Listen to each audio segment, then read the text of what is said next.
Hello and welcome to Washington Exec's video series. I'm Amanda Ziadeh with Washington Exec, and with me today is Cameron Chehreh. He's the Chief Technology Officer and Vice President of Dell Technologies Federal Systems. Thank you so much for joining me today, Cameron. Absolutely, Amanda. My pleasure. Thank you for having me. Of course. So today we're discussing Dell's as-a-service offering called Project Apex. So we're going to talk about this as-a-service offering and the future that this offering may bring to the public sector. So Cameron, I want to start by asking if you can briefly describe to our audience what Project Apex is and what's included in the solution suite. Absolutely, Amanda. Thank you. What a great opening question. When I look at the business today, it's kind of interesting, Amanda, as we see things, with trends and hype cycles. What's old is new again. As a service has been around in the IT business for quite some time.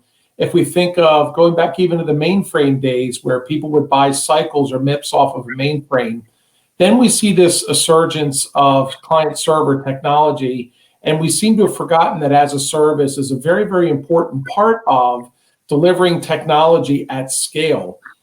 Then we see the rise of cloud, and it's kind of fascinating, Amanda, because I love our cloud service providers. They're brilliant partners of ours, but there's not a lot really new there. When you think of back in the early 2000s, prior to cloud being coined, application service providers ruled the industry, and that was delivering software as a service many, many years before cloud was coined.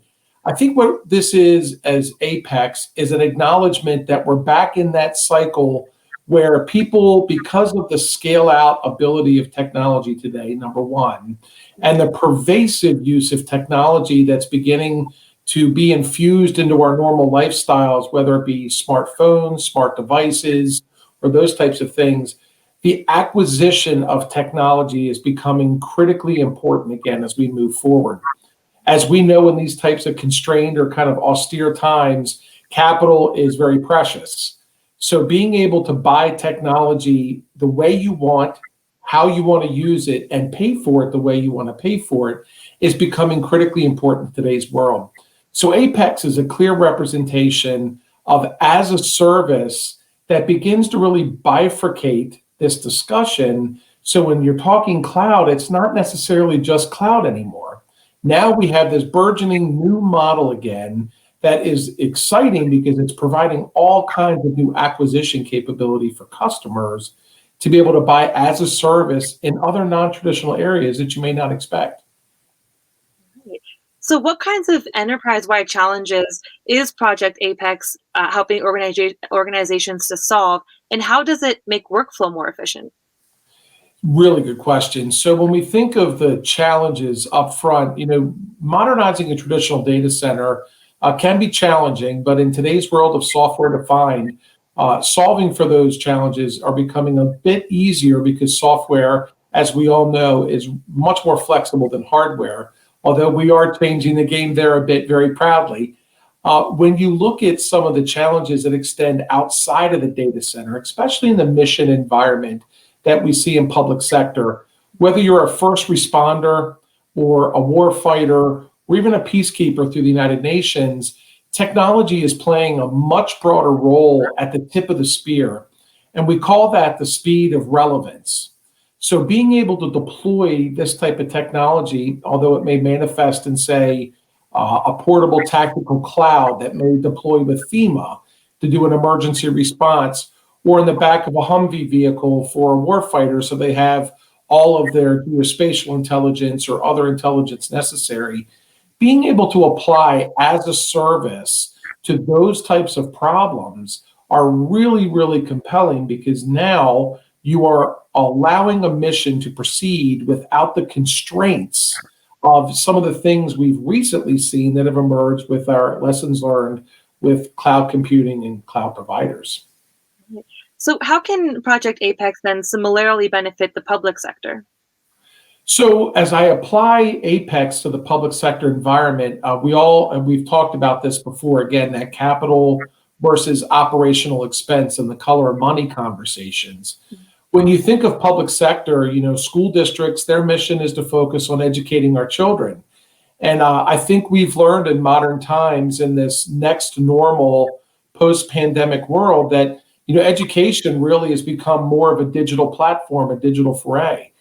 So being able to not only get the digital infrastructure the education systems need, as just an example, being able to get devices in those students and those learners' hands in a prescriptive as a service model is vitally, vitally important, especially when you look at communities that are underserved, typically technologically. Another example is those devices connect to things that require connectivity to deploy applications.